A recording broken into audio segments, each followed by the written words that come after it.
আজ আমরা রান্না করতে চলেছি সম্পূর্ণ নতুনত্ব পেঁপের রেসিপি। একটা পেঁপেকে লম্বা লম্বা করে কেটে নিয়ে তার খোসাগুলো ছাড়িয়ে নিলাম। ছাড়িয়ে নিয়ে ছোট ছোট আকারে খুব পাতলা পাতলা করে পেঁপেগুলোকে কেটে নিলাম।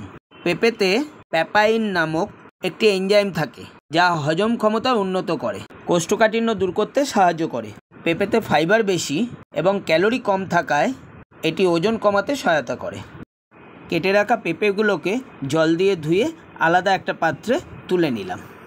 এর মধ্যে দিয়ে দিলাম 1 চামচ লবণ ও পরিমাণ মতো জল। এবার পেঁপেটাকে গ্যাসের চুলা জেলে তার উপর বসিয়ে দিলাম সিদ্ধ হওয়ার জন্য। পেঁপে সিদ্ধ হচ্ছে, এই ফাঁকেতেই উচ্ছেগুলোকে ছোট ছোট আকারে কেটে নিলাম। উচ্ছেতে আছে ভিটামিন সি এবং অন্যান্য অ্যান্টিঅক্সিডেন্ট যা শরীরের রোগ প্রতিরোধ ক্ষমতা বাড়াতে সাহায্য করে। পেঁপেটা সুন্দর সেদ্ধ হয়ে গেছে, এবার এটাকে নামিয়ে নিলাম। এবার কড়াই গরম হয়ে গেলে তার মধ্যে দিয়ে দিলাম 1 চামচ ঘি। আপনারা যারা ঘি না খেতে চান তারা সাদা তেলও ব্যবহার করতে পারেন। ঘিটা ভালো মতো গরম হয়ে গেলে তাতে দিয়ে দিলাম 1 চামচ পাঁচফোড়ন। পাঁচফোড়নগুলো একটু লাল হয়ে এলেই তাতে দিয়ে দিলাম কেটে রাখা উচ্ছেগুলো দিয়ে ভালো করে নাড়বো ঘিয়ের সাথে।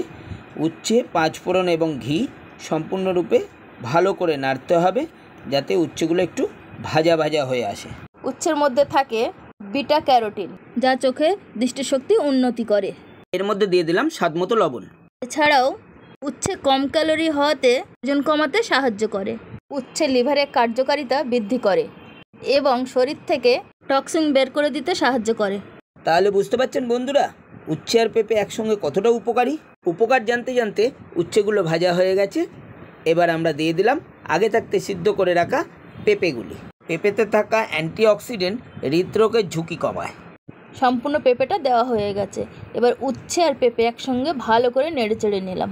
যে সমস্ত বাচ্চারা বা বয়স্ক লোকেরা উচ্ছে বা পেঁপে খেতে ভালোবাসেন না তাদের জন্য এই রান্নাটি অবশ্যই উপযোগী।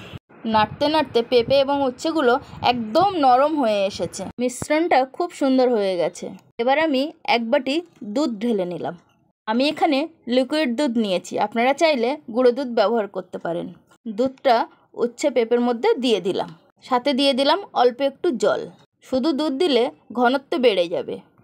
ভালো করে নেড়েচেড়ে উচ্ছে ও পেঁপেগুলোকে দুধের সঙ্গে ভালো করে মিশিয়ে নিতে হবে যাতে দুধের মধ্যে উচ্ছে পেঁপেটা ভালো করে ফুটতে পারে। দুধটা ফুটে উঠলেই তাতে দিয়ে দিলাম স্বাদমতো চিনি। চিনিটা দিয়ে আবারও ভালো করে নেড়ে চেড়ে নিলাম। দুধটা ভালো করে ফুটে উঠলেই হয়ে গেল আমাদের সম্পূর্ণ নিরামিষ পদ্ধতিতে পেঁপে উচ্ছের নতুনত্ব রেসিপি।